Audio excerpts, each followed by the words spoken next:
शाळेतील मुलाकडे फी भरण्यासाठी पैसे नव्हते म्हणून शिक्षकांनी जे केलं त्यावर माणुसकी रडली.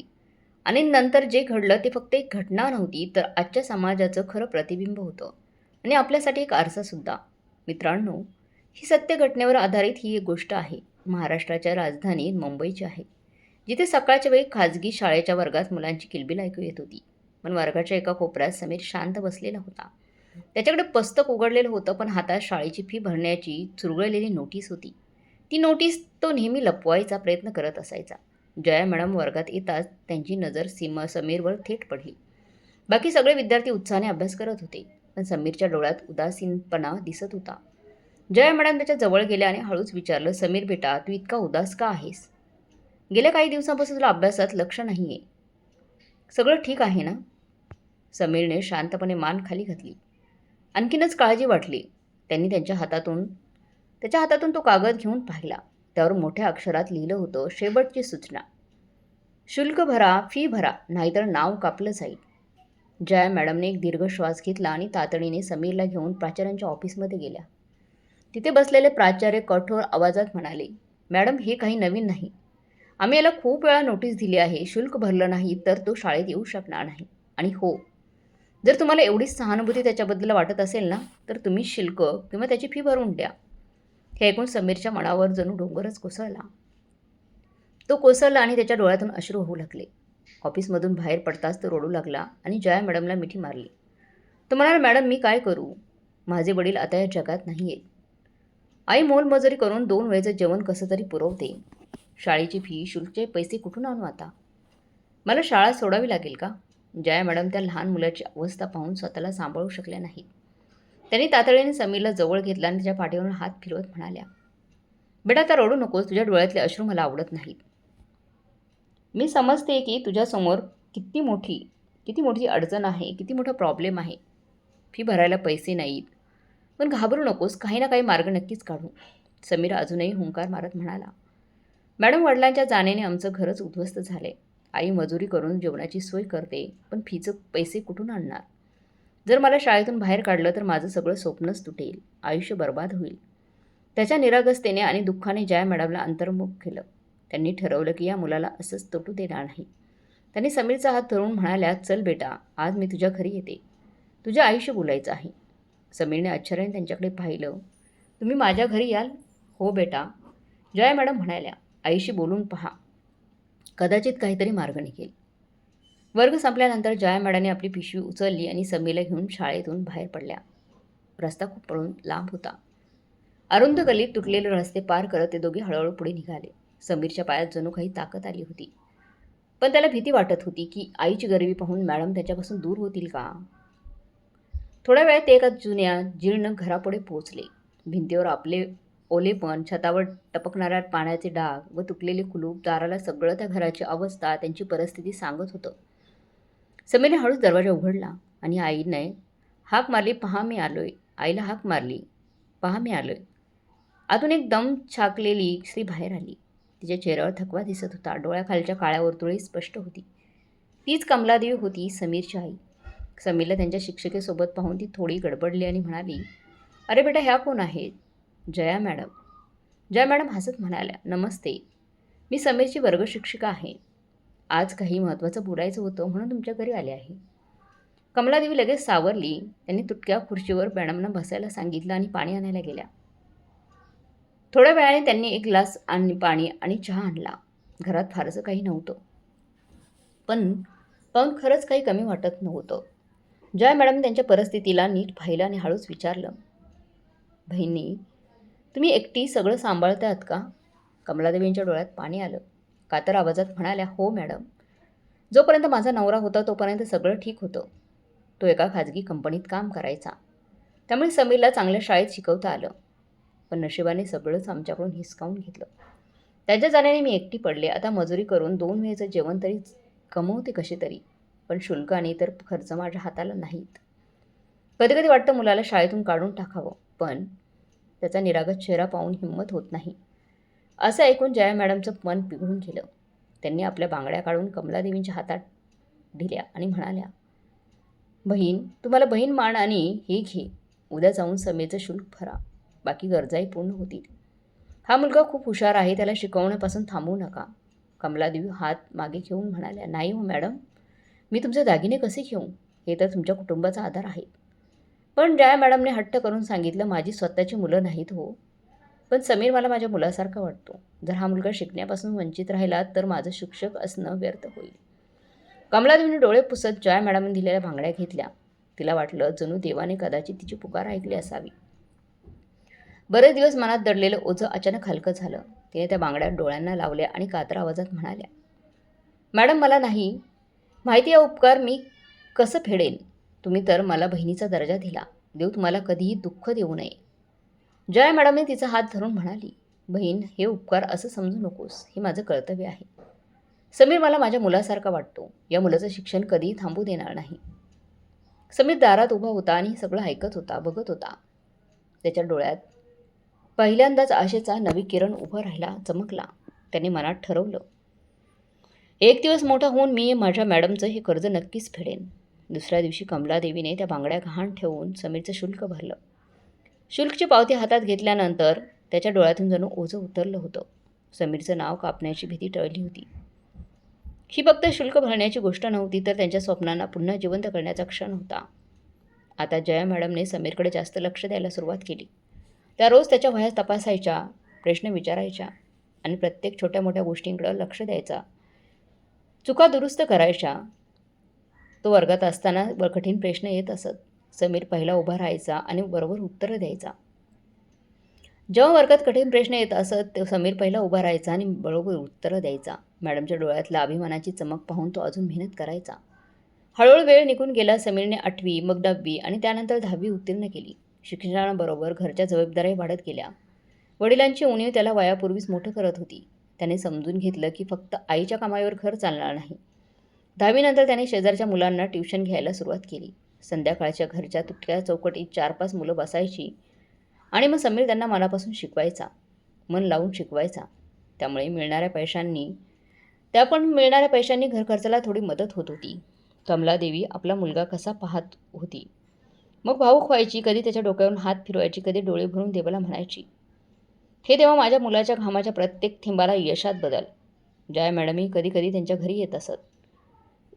कधी पुस्तक आणायच्या, कधी वही पेन आणायच्या आणि कधी फक्त त्या आपल्या शब्दांनी त्याचा हौस वाढवायची. समीर बेटा तू खूप हुशार आहेस, लक्षात ठेव, अडचणी माणसाला नेहमी मजबूत करतात. हे शब्द समीरसाठी एखाद्या दुवापेक्षा काही कमी नव्हते. 12वीपर्यंत समीरचा आत्मविश्वास आणखी वाढला. एकदा त्याने आईला सांगितलं, आई मला वकील व्हायचंय. मला लोकांना मदत करायची आहे. जशी जया मॅडमने आम्हाला केली तशीच. मी इतरांचा आधार बनू इच्छितो. कमलादेवीने मुलाच्या डोळ्यातली चमक पाहून अभिमानाने म्हणाली, बेटा मी गरीब आहे, पण तुझं स्वप्न कधी अपूर्ण राहू देणार नाही. जेवढं माझ्या हातात आहे तेवढं मी नक्कीच करेन. बाकी देव आणि तुझी मेहनत तुझी साथ देतील. मग समीरने कॉलेजमध्ये प्रवेश घेतला. आता त्याचं आयुष्य आणखी कठीण झालं. दिवसा कॉलेजमध्ये क्लासेस, रात्री ट्युशन आणि कधी छोटं मोठं काम करून पैसे जमवणं त्याची रोजची झगडा बनली होती.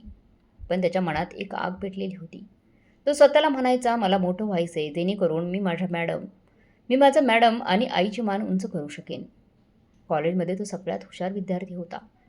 वादविवाद स्पर्धा असो की मॉक कोर्ट, प्रत्येक ठिकाणी त्याचं नाव चमकायचं. हळूहळू त्याची ओळख बनू लागली. मग तो दिवसही आला जेव्हा समीरनं कायद्याचं शिक्षण पूर्ण केलं आणि पहिल्यांदा वकिलाचा कोट घातला. आरशासमोर उभं राहून त्याने स्वतःला पाहिलं.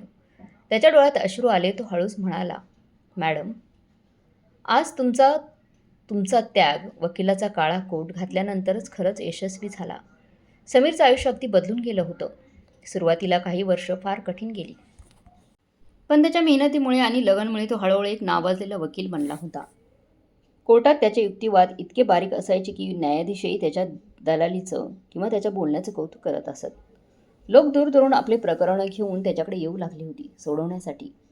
घरची परिस्थिती आधीशी राहिली नव्हती. तुटलेल्या भिंती आणि ओलसर खोल्यांच्या जागी आता त्यांनी एक पक्के घर बांधलं होतं. कमलादेवींच्या डोळ्यात आता समाधानाची चमक होती. त्या शेजारच्या बायकांना म्हणायच्या की माझा मुलगा आता एक मोठा वकील झाला आहे, खूप मोठा झाला आहे. त्याच्या नावाने लोक आम्हाला ओळखतात. समीरने आईच्या चेहऱ्यावरचा अभिमान पाहिला आणि स्वतःला अधिक भाग्यवान समजलं. त्याच्या मनात नेहमी हेच यायचं की हे सगळं फक्त आई आणि जया मॅडममुळे शक्य झालं आहे. दरम्यान एकदा त्याच्या आईने त्याला सांगितलं, बेटा, आता तू सेटल झालास तर घरात सुनई यायला हवी. मला तुझं आयुष्य पूर्ण झालेलं पाहिजे आहे. समीरने हसून टाळलं, पण शेवटी आईच्या हट्टापुढे त्याला झुकावं लागलं. कुटुंब आणि नातेवाईकांच्या मदतीने त्याचं लग्न एका सुशील आणि सुशिक्षित चांगल्या मुलीशी म्हणजे सीमाशी ठरलं. त्याचं आणि सीमाचं लग्न मोठ्या धूमधडाक्यात झालं. लग्नाची बरात निघाली, ढोल वाजले आणि आईच्या अंगणात पुन्हा चांगलीच गजबज झाली. त्यांची सुनबाई सीमा स्वभावाने आधी साधी आणि समजूतदार होती. तिने लग्नानंतर घर सांभाळलं आणि कमलादेवींची सेवा आपलं कर्तव्य समजून घेतलं. हळूहळू घरात आनंदाची बरसात होऊ लागली. काही वर्षांनी समीर आणि सीमाला मुलगा झाला. त्या लहान मुलाने जणू घरातच चिराग पेटवला. कमलादेवी त्यांना तासनतास खेळवत असे आणि देवीचा आभार मानत असे की त्यांनी त्यांच्या म्हातारपणात सुखाचा हा क्षण दिला. आता आयुष्य रुळावर आलं होतं. समीरचं नवं नाव सगळीकडे गाजत होतं. त्याच्याकडे आता पैसा, मान, सन्मान आणि सुखी कुटुंब होतं. पण या चकमकात कुठेतरी जया मॅडमचं नाव मागे पडत होतं. एक संध्याकाळी समीर ऑफिसमधून घरी परतला तेव्हा त्याने आईला अंगणात एकटी बसलेलं पाहिलं. तिच्या डोळ्यात थोडेसा ओलेपणा होता. समीर जवळ जाऊन विचारलं, आई, तू का रडतीयेस? काय झालं? कमलादेवी हळू आवाजात म्हणाली, नाही बेटा, काही त्रास नाही. फक्त एक गोष्ट मनात अडकली आहे. कोणती गोष्ट ग आई? कमलादेवीने दीर्घश्वास घेत सांगितलं, बेटा, तुला आठवतं का, जेव्हा तुझं नाव शाळेतून कापायचं होतं तेव्हा कोणती बाई तुझ्याकडे आपले दागिने गावान ठेवून उभी राहिली होती? त्यात जया मॅडम होत्या. त्यांच्यामुळे तू आज या यशावर पोचला आहेस. समीर एकदम थबकला. इतक्या वर्षांच्या धावपळीत त्याने खरंच जया मॅडमला विसरून टाकलं होतं. आईच्या आवाजात कापर होता. बेटा, मी आता आई नाही, माता झाली आहे. माझी शेवटची इच्छा आहे की तू एकदा तुझ्या जया मॅडमना भेटायला जा. त्यांना दाखव की समीर किती मोठा झाला आहे. तुझ्या यशात त्यांचाही फार मोठा वाटा आहे. समीर शांत झाला. त्याच्या डोळ्यात पाणी आलं. तो आईच्या पायाजवळ बसला आणि म्हणाला, आई, तू खरंच बोललीस. मी तर विसरलो होतो, पण आता आणखी उशीर करणार नाही. उद्यापासून मी त्यांना शोधायला सुरुवात करेन. आईने मुलाच्या डोक्यावर हात फिरवत सांगितलं, बेटा, हीच तुझी सर्वात मोठी खुशी आणि आनंद असणार आहे. अशी बाई जी तुझा मुलगा समजली, तिला आज तू खऱ्या अर्थाने मुलगा म्हणून गळायला लावशील तर माझं मन खरंच समाधान होईल. त्या रात्री समीरला उशिरापर्यंत झोप लागली नाही. भूतकाळातील साऱ्या आठवणी डोळ्यासमोर फिरवत होत्या. वर्गाच्या कोपऱ्यात हातात चुरगळलेली शुल्कची नोटीस आठवत होती. प्राचार्यांची कठोर वागणूक आणि जया मॅडमचे मायाने भरलेले डोळे, हे सगळं पाहून त्याच्या मनात कृतज्ञतेचा पूर येऊ लागला. दुसऱ्या दिवशी सकाळी त्याने पहिल्यांदा आईचा आशीर्वाद घेतला आणि म्हणाला, आई, मी आता माझ्या मॅडमना नक्की शोधेन. त्या कुठेही असोत, मी त्यांना तुझ्या समोर आणीन. समीरने आईला वचन दिलं, पण हे सोपं नव्हतं. इतकं तर ठाऊक होतं की जया मॅडम, वर्ष गेलं होतं, शाळा बंद झाली होती, जुने रेकॉर्ड धूळ खाली पडले होते, पण तरी त्याने हार मानली नाही. तो पहिल्यांदा त्या शाळेत गेला जिथे त्याचं बालपण गेलं होतं. गेट तुटलेलं होतं, भिंतीवर वेली चढलेल्या होत्या आणि वर्ग पूर्णपणे विराण झालेला होता. तिथे ड्युटीवर असलेल्या एका वृद्ध चौकीदाराला त्याने जया मॅडमबद्दल विचारलं. चौकीदाराने डोकं खाजवत म्हणाला, बेटा, मी नंतर इथे आलो, पण जुन्या कर्मचाऱ्यांचे रेकॉर्ड ऑफिसमध्ये आहेत, तिथे तुला काही मिळेल. समीर रेकॉर्ड रूममध्ये गेला आणि जुने फाईल उलटसुलट करून पाहू लागला. धूळ उडत होती, डोळे जळत होते, पण त्याने मनात एक आशा होती. तासनतास शोधल्यानंतर त्याला एक फाईल सापडली ज्यात शिक्षकांचे पत्ते लिहिलेले होते. त्यात जया मॅडमचं नाव पाहून त्याचा हा श्वास थांबला. तिथे 2 पत्ते होते, एक जुना आणि एक नवीन. तो तातडीने त्या पत्त्यांवर गेला.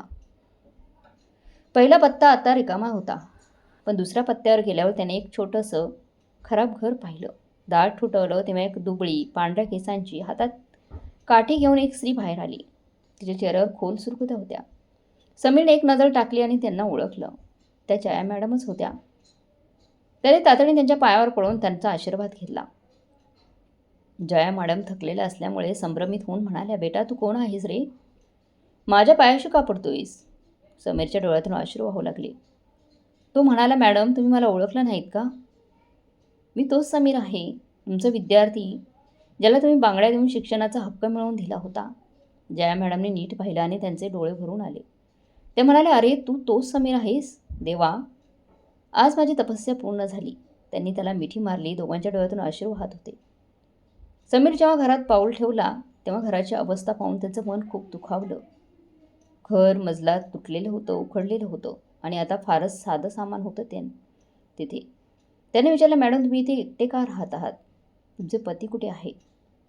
जया मॅडमने साळूच सांगितलं, नवऱ्याच्या जाण्याने दिराने सगळी जमीन बळकावली. पोलिसांकडे गेली, पण पैशाने सगळ्यांनी विकत घेतलं. आता मी एकटीच इथे राहते. समीरने त्यांचा हात धरून म्हटलं, मॅडम आता तुम्हाला अजून त्रास सहन करावा लागणार नाही. तुमचा मुलगा वकील आहे. मी तुमचा खटला लढेन आणि तुमची जमीन परत मिळवून देईन बघा तुम्हाला. काही महिन्यांच्या कठोर मेहनतीनंतर समीरने कोर्टात तो खटला जिंकला. जया मॅडमने त्यांची जमीन, त्यांच्या हक्काची जमीन आणि हक्क पुन्हा दोन्ही परत मिळवून दिले. पण सगळ्यात मोठं जिंकणं असं होतं की आता ती एकटी नव्हती. समीर त्यांना आपल्या घरी घेऊन आला. कमलादेवींनी त्यांना बहिणीसारखी मिठी मारली. सीमाने त्यांच्या आईसारखी काळजी घ्यायला सुरुवात केली. समीरच्या मुलांनी त्यांना आजी म्हणायला सुरुवात केली. आता जया मॅडम पुन्हा हसायला लागल्या होत्या. त्या समीरला म्हणायच्या, बेटा मी तुला लहानपणी शिकवलं, पण खरा धडा तू मला शिकवलास की चांगलं कर्म कधीच व्हायला जात नाही. मित्रांनो, ही गोष्ट आपल्याला शिकवते की एका शिक्षकेचा त्याग, एका आईचा संघर्ष आणि एका खऱ्या शिष्याची कृतज्ञता एकत्र येतात तेव्हा आयुष्याला नवा अर्थ देतात. पण तुम्हाला असं वाटतं का की जर आपण आपल्या आयुष्यात कोणाचे उपकार लक्षात ठेवले आणि योग्य वेळी ते उपकाराचं कर्ज फेडलं तर समाज अजून सुंदर होऊ शकतो. कदाचित ही शिकवण कुणाच्या तरी आयुष्यात नवी प्रेरणा देईल. तर मग मित्रमैत्रिणींनो, तुम्हाला ही आजची कथा कशी वाटली कमेंट बॉक्समध्ये नक्की कळवा. आणि कथा चांगली वाटली असेल तर लाईक, शेअर, सबस्क्राईब नक्की करा. भेटूया पुढच्या कथेमध्ये. तोपर्यंत धन्यवाद.